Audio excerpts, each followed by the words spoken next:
ትንሿ ሻማና ጨለማ ክፍል። በአንዲት ትንሽ መንደር አንድ ልጅ ነበረች፣ ስሟም ሄለን።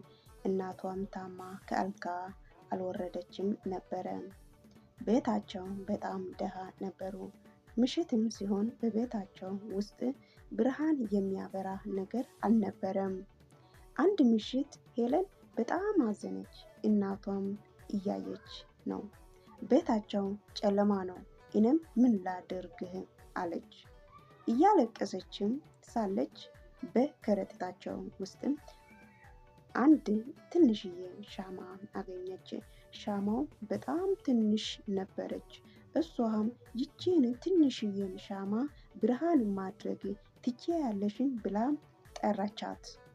ግን እናቷ ሄለንን ትንሽዬ ብርሃን እንኳንም በጨለማ ያሸንፋል፣ ሞክሪ አለች። ሄለንም ሻማውን ለኮሰች። ትንሽን ብርሃን ወጣ። ያ ብርሃንህ ሙሉ ክፍልም አላበራም ነበረ። ግን እናቷ ፊት ላይ ፈገግታ መጣ። ሄለንም ልቧ ቀለጠ። ወደ መስኮቶቹ ስትሄድ ጎረቤቶቹም በጨለማ ውስጥ መሆናቸውን አየች።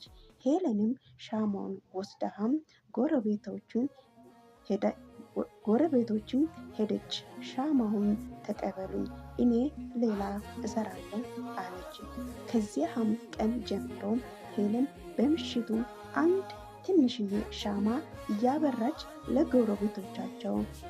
ለጎረቤቶቻቸው ሰዎች ትሰጣቸው ነበረ። ትንሿ ሻማ ራሱ አልጠፋችም ነበረ።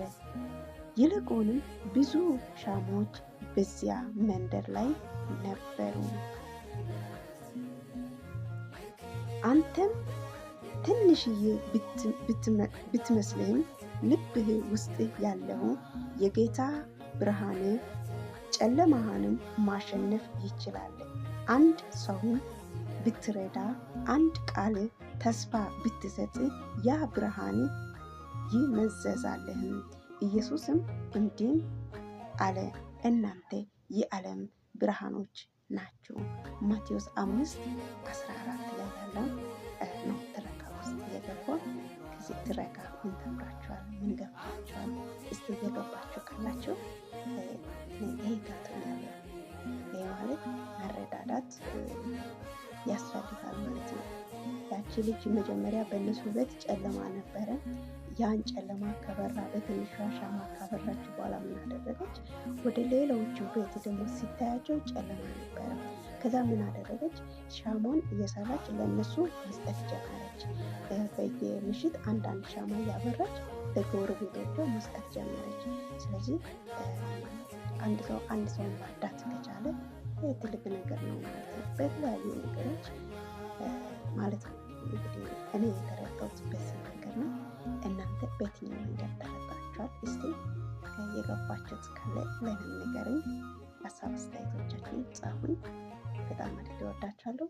እንደዚህ አጠር ያሉ መንፈሳዊ ግጥምና ትረካ አንድ የእግዚአብሔር ቃሎችን ይዤ ወደ እናንተ እመጣለሁ። ለዛ ግን የእናንተ እርዳታ ያስፈልገኛል። ዩቱብን ሁላችሁም ሰብስክራይብ አድርጉኝ፣ አበረታቱኝ፣ ላይክ አድርጉ። ማስተካከል ያለብኝ ነገር ካለ ንገሩኝ። ሁላችሁም በስደት ዓለም ላይ ያላችሁ እህቶቼ፣ ወንድሞቼ እግዚአብሔር አምላክ ይጠብቃችሁ፣ ወደ ሀገራችሁ በሰላም በጤና ይመልሳችሁ። ያሰባችሁ ያቀዳችሁን ነገር ሁሉ ተሳክቶ እሰይ ብላችሁ በሰላም ወደ ቤተሰቦቻችሁ ተቀላቀሉ። እስከዛ ድረስ እግዚአብሔር ሀገራችን ይባርክ፣ ያለንበት ሀገር ይባርክልን።